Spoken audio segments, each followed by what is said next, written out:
ഉണ്ണേട്ടൻ ഗൾഫിൽ നിന്ന് വന്നതിന് ശേഷം എന്നും കറക്കം തന്നെയാണ് കേട്ടോ. അപ്പോൾ കറങ്ങി ഇന്ന് എത്തിയിട്ടുള്ളത് സ്നേഹതീരം ബീച്ചിലാണ്. ഇത് നമ്മുടെ തൃശ്ശൂർ ജില്ലയിലെ നാട്ടികയിലാണ് വരുന്നത് കേട്ടോ. പിന്നെ ഈ സ്ഥലവും ഞങ്ങളും തമ്മിൽ പല പല കണക്ഷൻസ് ഉണ്ട് ഞങ്ങളുടെ ജീവിതമായിട്ട്. കാരണം ഉണ്ണേട്ടൻ എന്നെ കല്യാണം കഴിക്കുന്ന ഉറപ്പിച്ചതിന് ശേഷം ആദ്യമായിട്ട് കുറേ നേരം ഫോണിൽ വിളിച്ചത് ഈ സ്ഥലത്ത് വെച്ചിട്ടാണ്.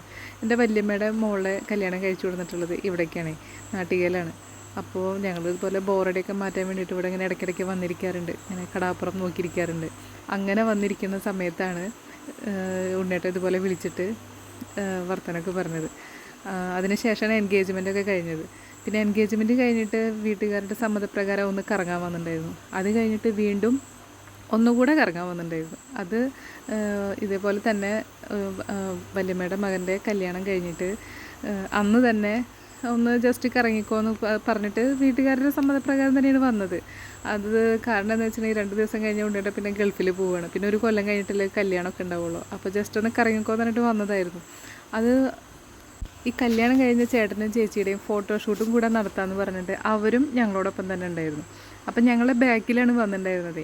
അപ്പോൾ ഉണ്ണേട്ടൻ കാറിൻ്റെ ഉള്ളിൽ കീ വെച്ചിട്ട് ഡോറടച്ചു. അപ്പോൾ കീ അതിൻ്റെ ഉള്ളിൽ പെട്ടിട്ട് അവരുടെ ഫോട്ടോഷൂട്ടൊക്കെ എന്തായി എന്നുള്ളതൊന്നും അറിയില്ല. ഞങ്ങൾ ഒരു 2:45 തൊട്ട് രാത്രി ഒരു 9 മണി കഴിഞ്ഞതിന് ശേഷമാണ് അത് തുറക്കാൻ തന്നെ പറ്റിയത്. അന്ന് ഇവിടെ ഫുള്ള് പെട്ടു. പക്ഷേ വീട്ടുകാർ കാണാതായപ്പോൾ വിളിച്ചന്വേഷിക്കുന്നുണ്ട്. പക്ഷേ എന്താ ചെയ്യുക, ഒരു രക്ഷയില്ല. അവർ പറഞ്ഞിട്ട് വിശ്വസിക്കണമില്ലെന്നേ. ഈ ഓട്ടോ കിടക്കുന്ന സ്ഥലത്തായിരുന്നു അന്ന് ആ കാറ് ഇട്ടിട്ടുണ്ടായിരുന്നത്. പിന്നെ ഈ കാണുന്ന ഹട്ട് പോലെ ഒരു പണിതിട്ടില്ലേ, അതിൻ്റെ വടിയൊക്കെ എടുത്തിട്ട് ഗ്ലാസ്സൊക്കെ ചെറുതായി ഹോള് ആക്കിയിട്ട് അതിൻ്റെ ഉള്ളിൽ നിന്നൊക്കെ കീ എടുത്തു. അങ്ങനെയൊക്കെ സംഭവമൊക്കെ ഉണ്ടായിട്ടുണ്ടായിരുന്നു. അതൊക്കെ പെട്ടെന്ന് ഇങ്ങനെ ഓർമ്മ വന്നു കേട്ടോ. പിന്നെ അത് മാത്രമല്ല, ചേച്ചിയുടെ ഭർത്താവ് മരിച്ചു. അപ്പോൾ അതിന് ശേഷം ഞങ്ങളിവിടെ വരാറുണ്ടായിരുന്നില്ല. അപ്പോൾ കുറേ നാൾക്ക് ശേഷമാണ് ഒന്ന് വന്നത്. അപ്പോൾ ഇന്നത്തെ വീഡിയോ ഇത്രയൊക്കെ ഉള്ളൂ കേട്ടോ.